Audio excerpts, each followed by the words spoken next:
नमस्कार दोस्तों, पीसीएस गुरुजी में आपका स्वागत है। दोस्तों, करंट अफेयर्स लेकर आए हैं यूपी पीसीएस के लिए 19 जनवरी से लेकर 23 जनवरी के बीच में। द हिंदू और इंडियन एक्सप्रेस दो न्यूज़पेपर में से जो भी यूपी पीसीएस प्री और मेन से संबंधित सवाल होंगे या टॉपिक्स होंगे उनको डिस्कस करेंगे। काफी डिटेल में है, कुछ 14-15 टॉपिक्स हैं जिनको हम पढ़ेंगे। कुछ टॉपिक्स जो हैं वो बिल्कुल प्योरली प्री ओरिएंटेड रहेंगे, लेकिन कुछ टॉपिक ऐसे हैं जो कि मेंस में है। तो अगर आप नोट्स बना रहे हैं तो प्लीज नोट्स बनाइए, कीवर्ड्स की पॉइंट्स यहां से नोट कर लीजिएगा। वैसे ये जो पीडीएफ है मैं ऑलरेडी अपने जो टेलीग्राम चैनल है पीसीएस गुरुजी वाला वहां मैं डाल देता हूं, आप वहां से ले सकते हैं। ठीक है, शुरू करने पहले दोस्तों एक छोटा सा अनाउंसमेंट है यूपी पीसीएस 2025 के लिए कि जो लोग तैयारी कर रहे हैं, 25 को टारगेट कर रहे हैं और जिनका प्री नहीं निकल रहा है, किसी भी तरह से नहीं निकल पा रहा है, या तो बहुत फ्रेशर है या 2-4 बार अटेम्प्ट करने के बाद भी नहीं निकल पा रहा है, तो उनके एक अच्छी स्ट्रेटेजी को फॉलो कर रहे हैं। 80-20 का जो मैं हमेशा बताता हूं कि बहुत ही मैं सपोर्टर रहता हूं कि 80% जो आपके जो क्वेश्चंस हैं वो 20% सिलेबस से आएगा, और ये जो 20% सिलेबस है इसको ठीक से कवर करना जरूरी होता है जिससे कि हमारा सिलेक्शन हो जाए। उस स्ट्रेटेजी को हम एग्जीक्यूट करेंगे इस कोर्स में यूपीपीसीएस 2025 प्री के लिए। इसके लिए आप 9919521555 पे कॉल कर सकते हैं और इसकी छोटी सी फीस है 2,999 रुपए है, आप इसको ज्वाइन कर सकते हैं। बाकी इस नंबर पे कॉल कीजिएगा, डिटेल्स में मैं आपको बता दूंगा। ज्यादा समय ना बर्बाद करते हुए आगे बढ़ते हैं। Trump 2.0 as a disruptor for the global legal order. अब ये मेंस है, ये मेंस है। इनफैक्ट प्री भी है इसको। प्री ये है कि जब से डोनाल्ड ट्रंप आए हैं, डोनाल्ड ट्रंप ने आते ही कुछ ऑर्गेनाइजेशन से यूएस ने विड्रॉ कर लिया है, यानी कि कुछ ऑर्गेनाइजेशन ने मतलब को यूएस ने छोड़ दिया है, जिसमें से एक है डब्ल्यूएचओ। डब्ल्यूएचओ को जो डोनाल्ड ट्रंप ने विड्रॉ कर लिया है, अमेरिका ने विड्रॉ कर लिया है। इसके अंदर एलिगेशन क्या लगा है? एलिगेशन ये लगाए हैं कि भाई जो फंडिंग हो रही है, जो पैसा जाता है डब्ल्यूएचओ को, वो डब्ल्यूएचओ उसको उस तरह से नहीं कर रहा है जिस तरह से करना चाहिए। ठीक है, अगर आपको याद होगा सन 2020 में जब से कोरोना आया था, तो डब्ल्यूएचओ का एक बहुत बड़ा डोनर जो है वो था चाइना। देखिए, ये जो ऑर्गेनाइजेशंस हैं ये डोनेशन पे काम करती हैं। अलग अलग देश इनको डोनेशन देते हैं, अमेरिका भी देता है, इंडिया भी देता है, चाइना भी देता है। पिछले 15-20 साल में चाइना ने लगातार डोनेशन ज्यादा देना शुरू किया है इंटरनेशनल ऑर्गेनाइजेशंस को, जिससे कि अब चाइना की जो है, कहते हैं ना कि तूती बोलने लगी है कि हाँ भाई सारे ऑर्गेनाइजेशन जो है वो चाइना को मतलब फेवर करने लगे। तो जब कोरोना आया था तो डब्ल्यूएचओ ने बिल्कुल भी चाइना को खिलाफ कोई मजबूत कदम नहीं उठाया। इतना बड़ा वायरस तुम्हारे यहां से निकल के आया और इसने दुनिया में तबाही मचाई और तुम्हारे लैब में बना या तुम्हारे वजह से आया, तो डब्ल्यूएचओ ने कोई भी एलिगेशन नहीं लगाया था चाइना के ऊपर। डोनाल्ड ट्रंप एकमात्र ऐसा व्यक्ति था पूरी दुनिया में बड़े लेवल पे जहां पर वो बोल रहा था कि ये जो है वो चाइना वायरस है, ये जो कोरोना वायरस है वो चाइना वायरस है। ठीक है, तो डब्ल्यूएचओ के काम करने के तरीके से और जिस तरह से वहां पर जो चीजें हो रही हैं, डोनाल्ड ट्रंप खुश नहीं था। जैसे ही वो आया उसने डब्ल्यूएचओ से विड्रॉ कर लिया है। अब डब्ल्यूएचओ जो है अब जो फंडिंग जो आती है वो अमेरिका फंड नहीं करेगा डब्ल्यूएचओ को। इसकी एक और खबर पढ़ेंगे जहां पर इस चीज का भारत में क्या असर पड़ रहा है वो भी स्टडी करेगी, भारत में क्या हो रहा है। तो चूंकि डब्ल्यूएचओ के बहुत सारे सॉरी डब्ल्यूएचओ के बहुत सारे प्रोग्राम्स इंडिया में चलते रहते हैं, पोलियो हो गया, टीबी हो गया, ठीक है, तो वो बहुत ज्यादा इफेक्ट पड़ेंगे क्योंकि डब्ल्यूएचओ के पास फंडिंग कम हो जाएगी। अमेरिका बहुत बड़ा कंट्रीब्यूटर है। तो यहां पर चाइना का रोल आया था कि चाइना कितना कंट्रीब्यूट कर रहा है या बाकी देश कितना कंट्रीब्यूट कर रहा है। ठीक है, तो ये चीजें एक रहेंगी। फिलहाल के लिए एग्जाम में देखिए कि एग्जाम में पूछेगा कि अमेरिका ने कहां से विड्रॉ किया, डब्ल्यूएचओ से विड्रॉ किया है। वो टीपीपी से भी जो ट्रांस पैसिफिक पार्टनरशिप वहां से भी कर रहा है और डब्ल्यूटीओ से भी वो विड्रॉ करने की धमकी दे रहा है, डब्ल्यूटीओ को भी कर रहा है। तो आप समझिएगा ये डब्ल्यूएचओ कर चुका है, डब्ल्यूटीओ से करने की धमकी दे रहा है। ठीक है, अच्छा, अगर देखते हैं कि यूएस ने ना तो कनाडा के साथ भी बवाल उसका हुआ था। ठीक है, वहां पर बोला था कि जो कनाडा को हम जो इतनी रियायत देते हैं, तो कनाडा एक अलग कंट्री से अच्छा है कि वो अमेरिका में मिल जाए। ठीक है, और 51st स्टेट बन जाए अमेरिका का कनाडा। ठीक है, फिर यूएस ने मैक्सिको से जो विवाद हुआ वो कहता है कि ये जो बहुत सारे जो मैक्सिकन इलीगल आते हैं अमेरिका के अंदर उनके खिलाफ कदम उठाना चाहिए। ग्रीनलैंड को लेकर भी डोनाल्ड ट्रंप ने काफी जो है बोला है। अब ग्रीनलैंड पे जो कब्जा है वो डेनमार्क का है और अमेरिका ने कहा था ग्रीनलैंड के ऊपर अमेरिका का कब्जा होना चाहिए था और इसके लिए हम मिलिट्री यूज कर सकते हैं। एग्जाम्पल याद रखिएगा, ग्रीनलैंड आपका डेनमार्क का अभी फिलहाल जो कब्जा है वो डेनमार्क का है, अमेरिका ट्राई कर रहा है। और तीसरा पनामा जो कैनाल है, ठीक है, जो पनामा कैनाल क्या है, पनामा एक शहर है, सॉरी एक देश है, और साउथ आपका जो वेस्ट पैसिफिक से east Pacific Atlantic sorry Pacific ocean से अटलांटिक ओशन, ठीक है, उसको एक जो है पनामा नहर के साथ जो है कनेक्ट किया था। तो सुएज कैनाल के बाद जो ये अपने आप में सबसे महत्वपूर्ण एक कैनाल रहता है, जो काफी ज्यादा एरिया जो है वो कम कर देता है। जैसे कि ये आपका जो है अमेरिका का होता है, तो ये एक कैनाल यहां पर है, ये पैसिफिक ओशन से होते हुए ये एक छोटा सा नहर है और यहाँ पे अटलांटिक ओशन में आया था। ये पैसिफिक ओशन आता है और ये अटलांटिक ओशन आया था, ठीक है। तो ये पनामा, तो अमेरिका कहता है कि ये पनामा नहर को बस उसको बनाने में हमारा बहुत कंट्रीब्यूशन रहा है और हमारा इसमें रोल ज्यादा रहा है।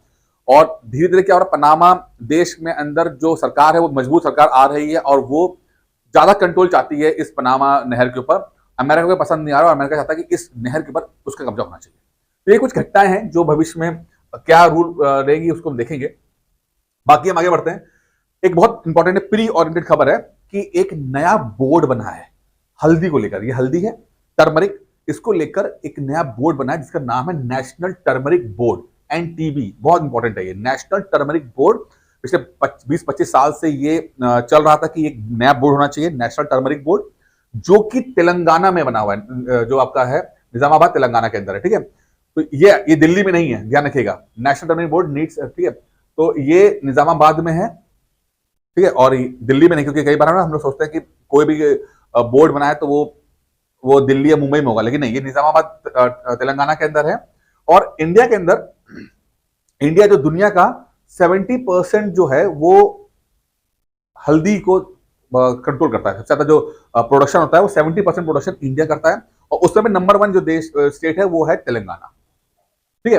अब हल्दी के का जो यूज है, कैसे यूज, अब हल्दी का खाने में यूज तो होता ही है, इसका जो है वो मेडिसिनल यूज है, आयुर्वेद में यूज होता है, ठीक है। यहां तक कि एलोपैथी भी जो है वो हल्दी को यूज करती है, ठीक है। तो हल्दी के ना सिर्फ एक्सपोर्ट पे बल्कि इसके वेरियस फॉर्म में जो यूज हो रहा है इसको मॉनिटर करने के लिए एक बोर्ड की जरूरत थी जिसका नाम है नेशनल टर्मरिक बोर्ड की डिमांड चल रही थी, जिसको बनाया गया है और उसको निजामाबाद में रखा गया। तो ये अपने आप में एक बड़ा एक स्टेप है जो कि हल्दी के एक्सपोर्ट पे या उसके यूज पे ज्यादा ध्यान रखेगा, ठीक है।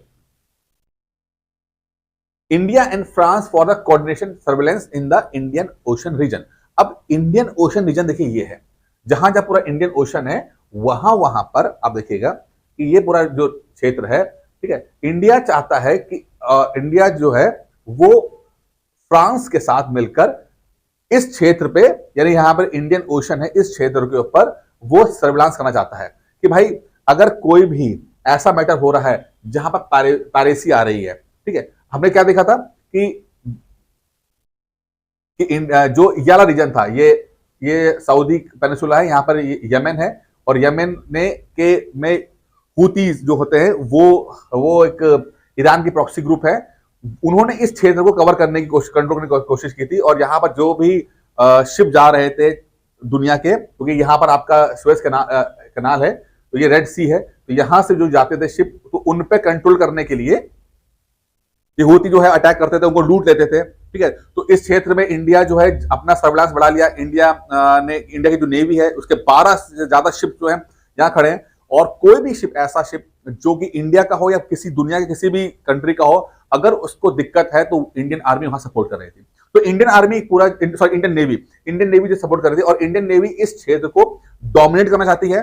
वो चाहती है कि इंडिया की जो नेवी है वो एक ब्लू नेवी है, ठीक है। रॉयल ब्लू नेवी का मतलब होता है कि ऐसी नेवी जो कि बहुत ही एडवांस है, बहुत ही हाईली इक्विप्ड है, ट्रेंड है, ठीक है, और एक अच्छी खासी जगह पर कंट्रोल कर सकती है और डोमिनेशन दिखा सकती है। तो इंडिया ने इसके लिए जो है फ्रांस का कंट्रीब्यूशन किया हुआ है। फ्रांस का भी करता है, अमेरिका भी आता है, कई करते हैं। तो इनका मेन काम है कि पायरेसी को रोकना, ठीक है। अगर स्मगलिंग हो रही है स्मगलिंग को रोकना, इलीगल फिशिंग हो रही है तो इन पे नजर रखना। तो इस क्षेत्र पे इंडिया कई चीजों पे काम कर रही है। साथ में अगर कोई कंट्री वहां पर कोई ऐसा स्ट्रेटेजिकली डिफेंस के हिसाब से कुछ काम कर रही है तो उस पर भी नजर रखना है इसके अंदर, ठीक है। तो फ्रांस का साथ यहाँ पर इंडिया का अच्छा एक रोल रहेगा। अगर हम बुक्स की बात करते हैं तो एक किताब न्यूज़पेपर में आई थी, जो नई किताब है थैंक यू गांधी, कृष्णा कुमार की किताब है ये। और आप जानते हैं कि बुक्स एंड ऑथर के ऊपर एग्जाम में सवाल आता है। और बुक्स एंड ऑथर में एंशिएंट हिस्ट्री हो, मेडिवल हिस्ट्री हो, मॉडर्न हिस्ट्री हो, इकोनॉमिक्स हो, एनवायरमेंट हो, पॉलिटी हो, यहाँ करंट अफेयर्स हो, सबके ऊपर बुक्स एंड ऑथर पे सवाल आता ही आता है। तो ये लेटेस्ट किताब है, थैंक यू, गांधी कृष्ण कुमार की है, आप नोट कर लीजिएगा इसको। अब ना एक टेलीस्कोप ने, एक खबर है इंटरेस्टिंग है, यहाँ पे एक छोटा सा करंट अफेयर के हिसाब से है, द हिंदू की खबर रही है ये, कि स्पेस टेलीस्कोप ने ना एक चीज पकड़ी है।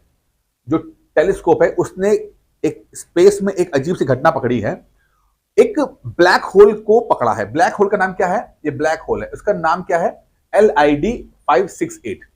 LID 568 एक ब्लैक होल है। वो ब्लैक होल अपने आसपास की चीजों को खा रहा है, ठीक है, खा रहा है, और जितनी उम्मीद की जा रही थी उससे लगभग 40 गुना तेजी से खा रहा है। तो समझते हैं इसको बात क्या। ब्लैक होल क्या होता है? देखिए, स्टार होता है, जैसे सूरज, हमारा सूरज है, वो स्टार है, ठीक है। तो स्टार जब, जैसे हमारा सूरज है, सन है, सन का एक जो मास है उसको बोलते हैं सोलर मास कहते हैं हम लोग, ठीक है, सोलर मास कहते हैं। अगर कोई स्टार, दूसरा स्टार, सन को छोड़ के दूसरा स्टार 1.44 सोलर मास का है, यानी कि उसका जो वजन है 1.44 है, यानी लगभग 1.5 गुना है हमारे सूरज से। कोई एक ऐसा स्टार जिसका वजन हमारे सूरज से लगभग 1.44 टाइम्स बड़ा है, जब वो मरेगा तो ब्लैक होल बनने की संभावना रहती है उसकी, ब्लैक होल बन जाता है। ब्लैक होल मतलब एक ऐसा गोला जिसमें से लाइट भी क्रॉस ना कर सके, यानी कि वो जब फटता है, फटे के बाहर नहीं जाएंगे, ये फट के कॉन्ट्रैक्ट होते हैं, अंदर सिकुड़ जाते हैं, और इतना तेजी से सिकुड़ते हैं, इतना ज्यादा सिकुड़ते हैं, इतना सघन हो जाता है, इतना ज्यादा वो उनका कॉन्ट्रैक्शन इतना ज्यादा डेंस हो जाता है कि उसमें से लाइट भी पास नहीं कर पाती है। और स्पेस में अगर कोई विलन है, सबसे बड़ा विलन है, तो वो है ब्लैक होल। ब्लैक होल क्या करता है? जब वो बनता है तो उसकी ग्रेविटी बहुत ज्यादा हो जाती है, इतनी ज्यादा ग्रेविटी हो जाती है कि आसपास के जितने भी चीजें होती हैं उनको वो अपने अंदर निगलना शुरू कर देता है, छोटे मोटे ग्रहों को निगल लेता है। अगर इतना बड़ा होता है कि अगर कोई बड़ा ग्रह भी है तो उसको भी निगल लेगा, कोई स्टार है उसको भी निगल लेगा। ये सबसे बड़े खतरे होते हैं स्पेस में। उसी की तरफ पे एक LID 568 नाम का एक ब्लैक होल है, जो कि माना जाता है कि बिग बैंग, यानी कि स्पेस के बनने के बहुत कम समय के बाद ही वो भी बन गया था, यानी लगभग 1.5 बिलियन साल के बाद वो बन गया। जैसे स्पेस बना, ऐसा कहते हैं, बिग बैंग की थ्योरी है कि जैसे बिग बैंग का हुआ उसके मात्र 1.5 बिलियन साल के बाद ही जो है वो एक नया LID 568 नाम का एक ब्लैक होल बन जाता है। अभी जो एज है वो लगभग 13 बिलियन की ईयर्स की इस समय एज है पूरे यूनिवर्स की, ऐसा माना जाता है, ठीक है। और मात्र 1.5 बिलियन के बाद ही जो है ब्लैक होल बनता है और वो चीजें खा रहा है। अच्छा, हमने कैलकुलेट किया हुआ था कि भाई ठीक है, ब्लैक होल खाता है, चीजों को खा लेता है, लेकिन जो स्पीड है, जो हमने जो लिमिट रखी थी कि हाँ भाई इसकी स्पीड से अगल बगल की चीजें खा रहा है, उससे लगभग 40 गुना ये खा रहा है। अब ये अपने आप में चौंकाने वाला जो है वो खबर है, क्योंकि जिस रफ्तार से खा रहा है उससे खतरा बहुत बढ़ता हुआ दिखाई दे रहा है, ठीक है। अच्छा, अब ये किसने कैलकुलेट किया है? ये नासा की जेम्स वेब टेलीस्कोप, ठीक है, और चंद्रा एक्सरे ऑब्जर्वेटरी ये है। तो ये चंद्रा जो एक्सरे है, ये हमारे साइंटिस्ट सुब्रमण्यम चंद्रशेखर, जिसने चंद्रशेखर लिमिट दी थी, यानी कि एक हमारे देश के साइंटिस्ट थे, हमारे देश, वैसे नासा के लिए काम करते हैं लेकिन हमारे इंडिया में ही पैदा हुए सुब्रमण्यम चंद्रशेखर, उन्होंने ये लिमिट दी थी कि अगर सोलर किसी तारे का मास 1.44 से ज्यादा होगा, सोलर मास से ज्यादा होगा, तो वो जब मरेगा तो उसके मरने के बाद उसके ब्लैक होल होने की संभावना होती है, ठीक है, ये रहता है इसके अंदर। तो इन्हीं के नाम पर चंद्रशेखर लिमिट के नाम पर चंद्रा एक्सरे ऑब्जर्वेटरी बनाई गई है, और इन्होंने ये बात जो है वो बोली हुई है, यहां पर ये दिख रही है, ठीक है। अच्छा, अब एक चीज और भी है यहां पर देखिए पढ़ने के लिए, कि एक सुपर मैसिव ब्लैक होल जो है वो हमारे मिल्की वे में है। कौन? सैजिटेरियस ए जो है वो हमारे मिल्की वे के अंदर है, जो कि जिसका मास लगभग 4.3 मिलियन ऑफ सोलर मास है, यानी कि सूरज से लगभग 43 लाख गुना बड़ा है वो, 43 लाख गुना बड़ा, हमारे सूरज से 43 लाख गुना बड़ा एक ऐसा ब्लैक होल जो हमारे मिल्की वे यानी हमारा जो गैलेक्सी है उसके बीच में है, उसका नाम है सेजिटेरियस ए। तो कुछ चीजें आपको यहां पर पीसेस दिए गए साइंस में के लिए इंपॉर्टेंट होगी, इसको देख लीजिएगा। अच्छा भाई, चाइना ने एक गेम किया। चाइना ने एक ऑर्डर पास किया है, जिस ऑर्डर में चाइना ने बोला कि जो वो एक्सपोर्ट करता था कुछ मिनरल्स को, जैसे कि आपने खुदाई की और अलग अलग भिन्न भिन्न प्रकार के मिनरल्स आते हैं जिसको हम बोलते हैं rare earth metal. Rare earth metal, ठीक है। अब ये मेटल्स होते हैं, ये इलेक्ट्रॉनिक्स के अंदर बहुत काम आते हैं, बहुत ही कम मात्रा में यूज होते हैं, बट ये बहुत ही क्रूशियल होते हैं इलेक्ट्रॉनिक्स आइटम बनाने के लिए, ठीक है। जैसे कि अगर आपने सेमीकंडक्टर बनाना है या मोबाइल बनाना है या ऐसे इलेक्ट्रॉनिक्स आइटम बनाने हैं, वहां पर ये रेयर अर्थ मेटल्स जो हैं ये काफी इंपॉर्टेंट रोल प्ले करते हैं। इसका एग्जांपल लेते हैं, जैसे कि टंगस्टन हो गया, गैलियम हो गया, मैग्नीशियम हो गया, बेरिलियम हो गया, फफ्नियम हो गया, लिथियम 6 हो गया। ये सब हाई टेक इंडस्ट्रीज में यूज होती है, यहां पर इलेक्ट्रॉनिक्स में होता है। चाइना ने बोला है कि भाई ऐसा है कि उन्होंने ना ये 28 लगभग एंटिटीज है, इनका जो एक्सपोर्ट्स है उस पर कंट्रोल कर लिया है कि इसका एक्सपोर्ट पे हम ध्यान रखेंगे कि कोई कंपनी कर रही है तो उस पर ध्यान रखेंगे कि वो ज्यादा तो नहीं कर रही है, मतलब कि इस तरह से कि उसके एक्सपोर्ट पर कंट्रोल कर लिया है। इससे अब चाइना अगर मान लो इंडिया है, इंडिया को चाहिए तो इंडिया को ये चीज मिलने में दिक्कत हो सकती है। चाइना बोलेगा हम नहीं भेज रहे, भाई दे रहे आपको, ठीक है। मतलब इंडिया ने किसी कंपनी से टाई अप कर भी लिया तो चाइनीज गवर्नमेंट उसको मना कर सकती है कि भाई मत भेजो इंडिया को, क्योंकि ये डुअल यूज टेक्नोलॉजी होती है, डुअल यूज एक्सपोर्ट, कि ऐसे मेटल्स जो कि इलेक्ट्रॉनिक्स मतलब नॉर्मल पब्लिक के लिए भी यूज हो सकते हैं और डिफेंस के लिए भी यूज होते हैं।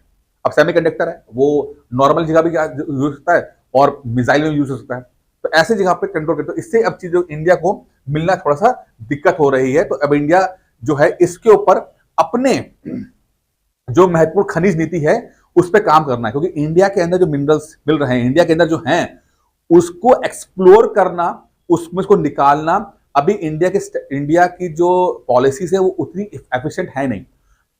2 साल पहले जम्मू कश्मीर के अंदर आपको लिथियम मिलता है, लिथियम ब्लॉक मिलता है, लेकिन वो अभी तक किसी भी कंपनी ने उसको जो है वो बोई लगा के खरीदा नहीं है, तो वहां से एक्सट्रैक्शन स्टार्ट हुआ नहीं है। तो कहीं ना कहीं हमारी जो पॉलिसीज हैं, हमारी जो mineral policies, mines and mineral policy हैं, उसमें कुछ लूप होल्स हैं, वहां पर चीजें उतनी क्लियर नहीं हो पा रही, इसलिए कंपनीज बहुत ज्यादा बढ़ चढ़ के आगे नहीं आ पाती हैं और जितना पोटेंशियल हमारी माइंस एंड मिनरल इंडस्ट्री को है उतना हम यूज नहीं कर पा रहे हैं। तो अब चाइना ने जब से ये चीज कंट्रोल कर रही है, हो सकता है इंडिया को भी अपनी पॉलिसीज पे ध्यान देना होगा, ठीक है। अब ये पीसेस ब्रीक आता है, केरल की एक ट्राइब है मनन, ठीक है। मनन जो है वो ट्राइब है। इस बार रिपब्लिक डे में उनके जो राजा हैं मनन ट्राइब के राजा जो हैं, जिनका नाम है रमन्ना राजा मनन, ठीक है, उन्होंने जो है वो पार्टिसिपेट किया है। अभी तो हो चुकी है, 26 जनवरी हो चुकी है, जब खबर थी उसमें करने वाले थे ये। तो ये मनन कर रहा है। तो मैं आपको बताऊं कि जो न्यूज़पेपर में अलग अलग खबरें आती हैं, और मैंने इससे पहले भी जो एक करंट अफेयर्स में बताया था कि अंडमान निकोबार में, तमिलनाडु में जो ट्राइब्स हैं, ठीक है, प्लस ये केरल वाली है मनन है, केरल की ट्राइब्स है। तो ये जो ट्राइब्स जो खबरों में आती है, और आपको पता ही है कि हमारी ज्योग्राफी के अंदर ट्राइब्स और स्टेट वाला एक क्वेश्चन आता ही आता है, तो आप करंट अफेयर से नजर रखिए तो वो चीज आपको हेल्प करेगा कि अगर मान लो कोई ऐसी ट्राइब जो कि न्यूज़पेपर में आ रही है वो एग्जाम में सवाल पूछ लेंगे, उसकी संभावना ज्यादा रहती है इसके अंदर। फ्रॉम इंपोर्टिंग फूड, अब यहां पे देखिए, एक टाइम था, खबर सुना, बड़ी इंटरेस्टिंग खबर है। एक टाइम था कि इंडिया के अंदर फ्रेंच फ्राइज होती है, जैसे आप देखते हैं मैकडी में आते हैं तो मैकडी में आप फ्राइज ऑफर करते हैं ना, फ्राइज होती है इस तरह की, चटनी खाने में बड़ा मजा आता है। ये फ्राइज जो बनते आलू से हैं, बट ये आलू जो होते हैं ना, ये वाले आलू नहीं होते जो हम लोग खाते हैं, जो घरों में खाते हैं, ठीक है। इनके अंदर जो ड्राई कंटेंट होता है वो ज्यादा होता है, यानी कि इसके अंदर मॉइस्चर यानी लिक्विड पानी की जो मात्रा है वो थोड़ी कम होती है। इसी कारण जब ये बनते हैं तो थोड़े कुरकुरे से होते हैं, जब ये ड्राई होते हैं थोड़े कुरकुरे होते हैं। लेकिन वहीं अगर आपके घर का जो आलू है उससे अगर आप अभी जो बनाओगे ना, जैसे दिवाली होली आने वाली है, तो आप अगर पापड़ बनाते हो तो इस तरह के बनाने की कोशिश करते हो तो ये स्वाद नहीं आ पाता और ये क्वालिटी भी नहीं आती, जो क्रिस्प जो बना है वो नहीं आ पाता है। क्यों? क्योंकि हमारे आलू के अंदर थोड़ा सा जो मॉइस्चर कंटेंट है वो ज्यादा हो जाता है। ठीक है, तो एक जमाना था आज से लगा 20-25 साल पहले कि इंडिया में ऐसे आलू पैदा होते ही नहीं थे, तो इंपोर्ट करते थे हम लोग। ठीक है, जो कंपनी से जैसे मान लीजिए मैगडी हो गई या बाई कंपनी हो गई, तो वो इंपोर्ट करते थे। इंडिया ने पिछले 20-25 साल के अंदर इस तरह की फार्मिंग हुई है थैंक्स टू कॉन्ट्रैक्ट फार्मिंग।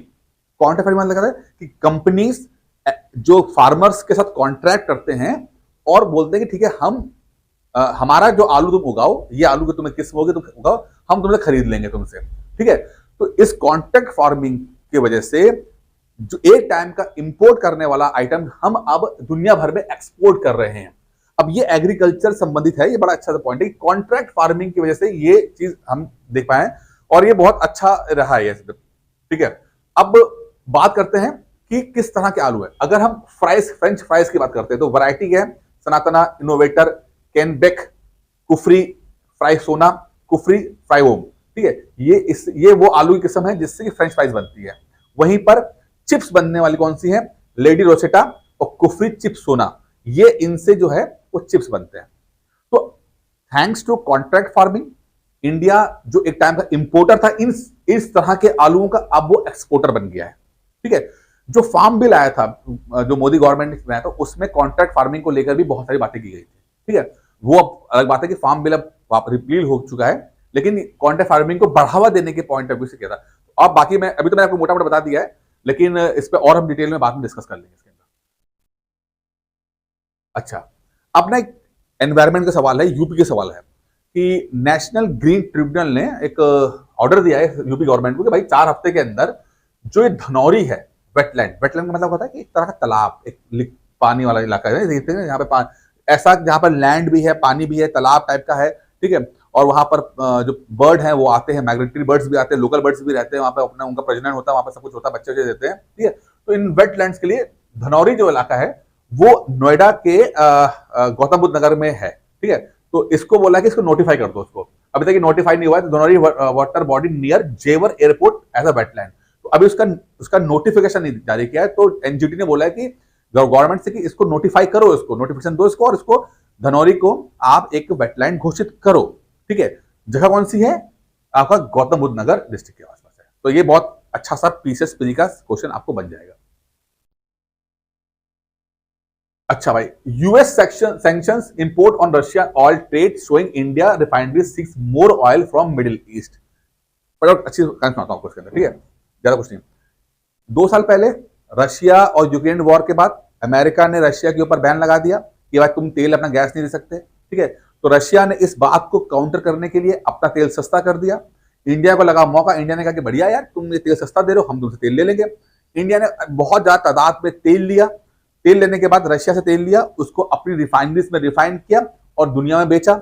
और ऐसा हालत हुई कि सन 2024 के अंदर इंडिया एक्सपोर्ट करने के मामले में, मतलब तेल एक्सपोर्ट करने के मामले में अपने हिसाब से नंबर 1 हो गया हमारा। मतलब हम चीज एक्सपोर्ट करते हैं उसमें हम तेल को एक्सपोर्ट कर पाए, नंबर 1 है। इससे पहले जेम्स इन ज्वेलरी, इस तरह के आइटम्स जो थे, या पेट्रोलियम प्रोडक्ट्स जो थे, वो नंबर 1 हुआ करते थे। लेकिन पिछले साल पेट्रोल, क्रूड ऑयल, वो हम रिफाइन करके भेजा, वो नंबर 1 हो गया।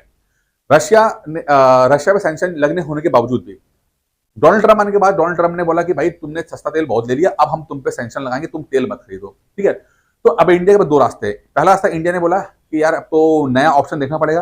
तो इंडिया, क्योंकि रशिया का जिस क्वालिटी का तेल है, उस क्वालिटी के, देखिए तेल जो होते हैं वो क्रूड ऑयल जो होते हैं वो अलग अलग क्वालिटी के होते हैं, अलग अलग ग्रेड के होते हैं, ग्रेड 1 2 3 4 5 इस तरह के होते हैं। ठीक है, तो रशिया का तेल क्रूड ऑयल जिस तरह का था उस हिसाब से हमने अपनी रिफाइनरी में एडजस्टमेंट किया।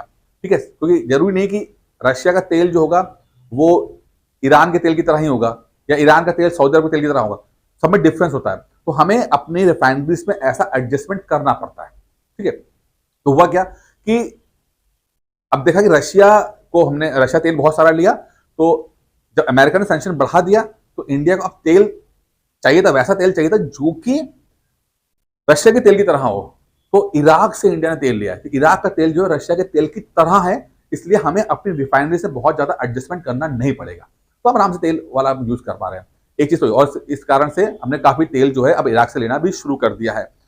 लेकिन सेकंड खबर यह है कि इंडिया स्टिल कह रहा है कि तुम कितना भी बोल लो अमेरिका, हम तेल तो अगर हमें सस्ता तेल मिलेगा रशिया से, हम सस्ता तेल लेंगे। ठीक है, तो ये पूरी खबर यहां पर रहेगी। तो अभी फिलहाल इंडिया इराक से तेल ले रही है और रशिया से भी ले रही है, इराक से भी तेल उसने अपना बढ़ा दिया अपना। अच्छा भाई, अब ना एक ना वेलफेयर जो कि कंस्ट्रक्शन वाले जो लेबर्स होते हैं, वर्कर्स होते हैं, जो बिल्डिंग्स बनाते हैं, कंस्ट्रक्शन बनाते हैं, ठीक है, तो उनके लिए फंड रिलीज होता है कि उनके वेलफेयर के लिए काम किया जाए। भाई उनकी हेल्थ पॉलिसी हो गया, वो रहना कैसा है, ठीक है, अगर कुछ इंजरी हो रही है तो उसके लिए तो एक ना लॉ बना था जो कि इंपॉर्टेंट, आपके इकोनॉमिक्स के लिए इंपॉर्टेंट है, इसको लिखिएगा। भाई खबर तो इतनी इंपॉर्टेंट नहीं है, लेकिन जो वो है वो इंपॉर्टेंट है। एक एक्ट बना है, क्योंकि ये इस तरह के सवाल हमारे एग्जाम में आ जाते हैं, उस पर ध्यान रखना है बस आपको। ये क्या बना भाई? Building and other construction workers act 2005। Exam में सवाल क्या आता है कि आपको बताइए कि वो ईयर पूछ लेते हैं कि कौन सा एक्ट कौन से टाइम पे, तो क्या लिखा है? Building and other construction workers act 2005।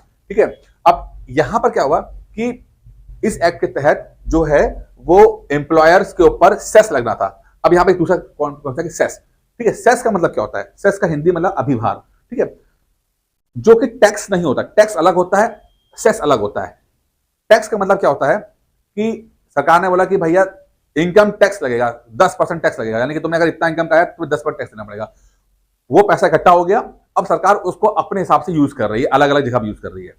लेकिन सेस क्या होता है? जैसे आपने बोला कि रेस्टोरेंट में जाएंगे तो जो बिल आएगा उस पर 1% सेस लगेगा, जो कि लड़कियों की पढ़ाई पर खर्चा होगा। ठीक है, तो टैक्स और सेस में सबसे बड़ा फर्क ये होता है कि टैक्स ले तो लेते हैं, लेकिन खर्चा कहां करना है ये अभी पता नहीं है, अपनी मर्जी से करेंगे हम लोग। ठीक है, लेकिन सेस क्या होता है कि ये जब कलेक्शन किया जाता है तो तभी बता दिया जाता है कि ये जो आपसे सेस जो टैक्स लिया जा रहा है, सेस भी एक प्रकार का टैक्स है, बट ये प्री डिफाइंड होता है कि इस वक्त खर्चा कहां करना है, कि अगर वुमेन एजुकेशन में खर्चा करना तो वुमेन पे ही खर्चा होगा, कहीं और खर्चा नहीं हो पाएगा। ठीक है, तो ये सेस जो कलेक्ट किया जाता है वो लगभग 1 लाख करोड़ से, ये 1,17,000 करोड़ जो है, यानी इतना पैसा इकट्ठा हुआ, वो वेलफेयर पे खर्चा नहीं कर पाया है। इकट्ठा होने के बाद भी खर्चा नहीं हो पाया है, ये शो कर रहा है कि हम वर्कर्स के वेलफेयर के लिए बहुत सीरियस नहीं है। ठीक है, तो आप इन तीन चीजों को आप यूज कर लीजिएगा।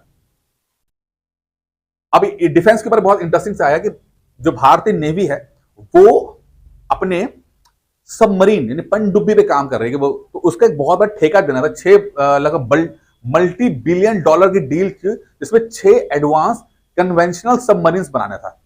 अब देखिए 2-3 पॉइंट समझिएगा, बहुत बड़ी डील है जिसके अंदर 6 सबमरीन बनानी। कौन सी? कन्वेंशनल। 2 तरह की सबमरीन होती हैं, एक कन्वेंशनल होती है, एक होती है न्यूक्लियर। ऐसे सबमरीन, ऐसे पनडुब्बी जो जिसके अंदर न्यूक्लियर रिएक्टर लगा होता है, वो समुद्र के अंदर रहती हैं और इनको बार बार ऊपर नहीं आना पड़ता। ये कहो तो 2 महीना, 4 महीना, 6 महीना भी समुद्र के अंदर रह सकती हैं। वही कन्वेंशनल सबमरीन जो होती हैं ये चलती हैं, डीजल से चलती हैं और इनको दिन में 24 घंटे में एक बार ऊपर आना पड़ता है। ठीक है, जो न्यूक्लियर सबमरीन होती हैं ये स्पाई में, वॉर में ये बहुत काम आती हैं, क्योंकि ये बार बार ऊपर नहीं आएंगे तो दुश्मनों के किसी भी क्षेत्र में ये महीनों तक की जो जासूसी कर सकती हैं। लेकिन कन्वेंशनल वाली जो होती है वो थोड़ा उसके साथ लिमिटेशन होती है, क्योंकि उसको बार बार ऊपर आना पड़ता है, तो उसका पकड़ जाने का खतरा होता है। लेकिन जो न्यूक्लियर सबमरीन है वो बहुत महंगी होती है, प्लस उसको बनाना इतना आसान भी नहीं होता है। कन्वेंशनल थोड़ी सस्ती पड़ती है। फिलहाल कन्वेंशनल सबमरीन के ऊपर बात हो रही थी और एक मल्टी बिलियन डॉलर डील जो है हुई, तो इसके देना था प्रोजेक्ट।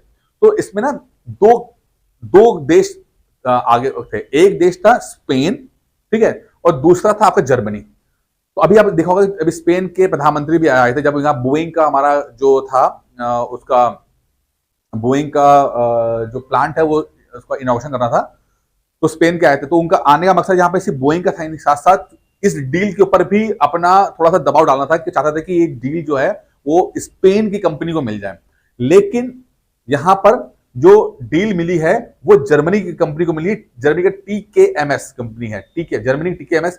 उसका जो इंडियन पार्टनर कौन है? वो मैसगोंग डॉक शिप बिल्डर्स लिमिटेड है, यानी कि जर्मनी कंपनी और इंडियन कंपनी मिलकर काम कर रही है, जिनको ये डील मिल गई है। स्पेन की कंपनी जो थी, ठीक है, वो रह गई है और जर्मनी कंपनी को TKMS को मिल गया। क्यों मिल गया है? सिर्फ एक कारण कि TKMS ने बोला था कि हम इस सबमरीन के अंदर AI बिल्ड करेंगे, बढ़िया तरीका, टॉप क्लास का, हाईली एडवांस एआई करेगा जो कि अपने आप इसको मॉनिटर कर सकता है, इसको मेंटेनेंस को बता सकता है, कई चीजें बता सकता है जिसमें ह्यूमन एरर होने की संभावना कम है।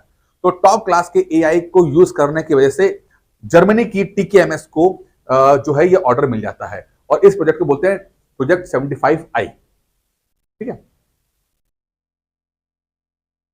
अच्छा भाई, ये खबर जो है इसमें क्या है कि आपको पता है कि उपनिवेश काल में जैसे इंडिया के ऊपर ब्रिटेन का कब्जा था, उस तरह से फ्रांस का कब्जा जो था आपका अफ्रीका में बहुत सारे कंट्रीज में था। तो अगर अफ्रीका का देखेंगे तो अफ्रीका के इस काफी इलाके के अंदर यहाँ पे फ्रेंच वेस्ट अफ्रीका था यार, आप देखिए इतने ज्यादा इलाके में फ्रांस का कब्जा था। ठीक है, जब सबको आजादी मिली तो आजादी मिलने के बाद भी फ्रांस ने इन कंट्रीज के साथ एक डील की, बोला कि ऐसा है कि इकोनॉमिक और डिफेंस मैटर के ऊपर मेरा और तुम्हारा एक कोलैबोरेशन रहेगा, कोई दिक्कत नहीं है। यानी कि जाने के बावजूद भी थोड़ा सा उन्होंने पकड़ के रखा कि डिफेंस के मैटर के ऊपर या तुम्हारे इकोनॉमिक मैटर के ऊपर हम आपसे एक गाइड करते रहेंगे। ठीक है, तो इन कंट्री पर इन्फ्लुएंस फ्रांस का रहा। अब क्या हो रहा है, धीरे धीरे करके ये कंट्रियां फ्रांस के साथ वो टाई अप छोड़ रही हैं, क्योंकि इस पे दो तीन कारण आए कि फ्रांस की एफिशिएंसी भी कम हो गई है, प्लस जो अब ये कंट्रीज है ये अपने आप को एम्पावर्ड समझती हैं, सोवरेन समझती हैं, तो उन्होंने कहा कि नहीं, हम समझ लेंगे अपना जो समझना होगा। तो यहां से फ्रांस का जो है वो इन्फ्लुएंस वेस्ट अफ्रीका में जो है धीरे धीरे करके ओवर हो रहा है। अब यहां पर एक चीज और इंटरेस्टिंग है, तो एग्जाम के लिए इंपॉर्टेंट है, वो है आपका सहल रीजन। ठीक है, तो अफ्रीका का ये जो आपका रीजन है इसको बोलते हैं सहल रीजन बोलते हैं। कभी एग्जाम में आ जाए आपका कि सहल रीजन कौन सा है, तो अफ्रीका के अंदर है, जिसके अंदर मॉरिटानिया है, सेनेगल है, माली है, बुर्किना फासो है, नाइजर है, नाइजीरिया है, चैड है, सूडान है, ठीक है, और एरिट्रिया है। ये सब जो है सहल रीजन आती हैं और इन्होंने अपना एक इकोनॉमिक ग्रुप बना लिया है। ठीक है, इकोनॉमिक ग्रुप बना लिया है, तो अब इनकी अपनी लोकल अंडरस्टैंडिंग है। वो बोल रहे हैं यार हम लोकली समझ लेंगे, फ्रांस तुम बाहर के हो, तुम भागो यहां से। ठीक है, तो ये इंपॉर्टेंट है, समझ लीजिएगा, ये सहल रीजन को स्पेशली आप पढ़ लीजिएगा। अच्छा भाई, एक बड़ा अच्छा खबर है ट्री के लिए रहेगा कि आधार कार्ड अब ट्री के लिए भी हो गया है, डिजिटल ट्री आधार है। जम्मू कश्मीर के अंदर एक ट्री होता है जिसका नाम है चिनार। इस चिनार के पेड़ों को आधार कार्ड दिया गया है सबका, कि इनकी कटाई रोकी जा सके, ठीक है, इनको प्रोटेक्ट कर सके। तो जम्मू कश्मीर के चिनार के पेड़ हैं उनको ट्री आधार, डिजिटल ट्री आधार कार्ड लगा दे दिया गया है, जिससे कि इनका जो है वो कटाई रोकी जा सके। इंपॉर्टेंट है, ध्यान, चिनार के पेड़ हैं ये। अच्छा भाई, जैसे मैं ये बता चुका हूं आपको, डोनाल्ड ट्रंप ने विड्रॉ कर लिया, डब्ल्यूएचओ के साथ कर लिया, जिसका what this means for India. तो मैंने बताया कि इंडिया में बहुत सारे प्रोग्राम चलते हैं, चाहे टीबी क्यों, चाहे पोलियो क्यों, चाहे कैंसर क्यों, तो वो डब्ल्यूएचओ द्वारा जो भी स्पॉन्सर्ड प्रोग्राम है, यूएस के हटने से इंडिया को प्रॉब्लम आ जाएगी, क्योंकि प्रोग्राम को फंडिंग मिलना कम हो जाएगी और ये दिक्कत आएगी इसके अंदर, तो थोड़ा स्लो हो जाए चीजों को लेकर। ठीक है, तो ये सब जो है वो अब देखते हैं कि भविष्य में किस तरह से चीजें आती हैं। अभी तो 3 महीने के लिए उन्होंने ब्लॉक किया हुआ है, अगर चीजें नहीं बेहतर हुई तो फिर हमें और रास्ते देखने पड़ेंगे। आखिरी खबर है ये, 7 इम्पेरेटिव्स टू बिल्ड अ विकसित एग्री इकोनॉमी बाय 2027। ठीक है, अच्छा, अब ये मेंस है, एग्रीकल्चर के ऊपर है कि अगर हम एआई को यूज कर रहे हैं तो एग्रीकल्चर में कैसे यूज कर सकते हैं, ये है इसके अंदर। तो 7 पॉइंट्स मैंने दिए हैं, इसको फटाफट पढ़ते हैं। पहले पॉइंट है कि हमें इंडिया को डिप्लॉय करना है अपना एआई, ठीक है, in critical cases, in critical case use such as weather forecasting, pest detection and crop yield protection. कि एग्रीकल्चर को भविष्य का बनाने के लिए हमें एआई यूज करनी चाहिए, किसके अंदर, कि हमें पता लग सके कि भाई पेस्ट डिटेक्शन, कि कौन सा पेस्ट आ रहा है, कीड़े पकौड़े होते हैं ना, उनका डिटेक्शन कर पाए, वेदर फोरकास्टिंग कर पाए कि बारिश हो रही है कि गर्मी पड़ रही है, क्या उसको कर पाए। ठीक है, तो ये चीजें हमें एआई के माध्यम से अगर यूज करेंगे तो हम अपनी एग्रीकल्चर को ज्यादा हाईटेक कर पाएंगे। फिर दूसरा आता है कि ऑर्गेनिक फार्मिंग और जीरो बजट जो है, और खासकर जो है वो ऑर्गेनिक फार्मिंग को सपोर्ट कर रहा है, कि ऑर्गेनिक फार्मिंग को हम करते हैं क्योंकि जो फर्टिलाइजर यूज हो रहा है, केमिकल फर्टिलाइजर यूज हो रहा है, उससे सॉइल की डिग्रेडेशन हो रही है, सॉइल की क्वालिटी खराब होती जा रही है। ज्यादा फर्टिलाइजर यूज करने से जो जमीन है वो ऊसर हो रही है। ठीक है, तो उसको हमें कंट्रोल करना है। फिर कहते हैं कि रोबोटिक्स का अडॉप्शन करना है। रोबोटिक्स, अभी जो रोबोट का यूज है इंडियन एग्रीकल्चर के अंदर बहुत कम है। ठीक है, तो वो कह रहा है कि रोबोट को ऐसा करो कि काम और एफिशिएंट हो।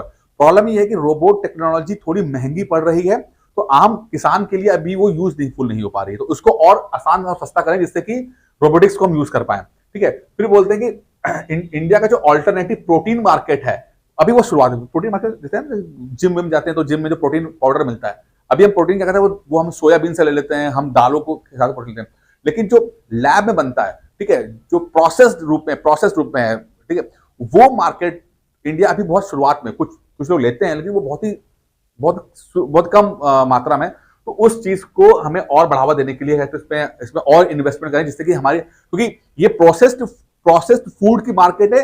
अगर ये डेवलप करेगी तो इंडिया का एग्रीकल्चर डेवलप और तेजी से हो जाएगा, क्योंकि ये आपको हाई हाई क्वालिटी के पैसा, मतलब ज्यादा पैसा देता है, इसके अंदर ज्यादा होता चीजें होती हैं, ठीक है।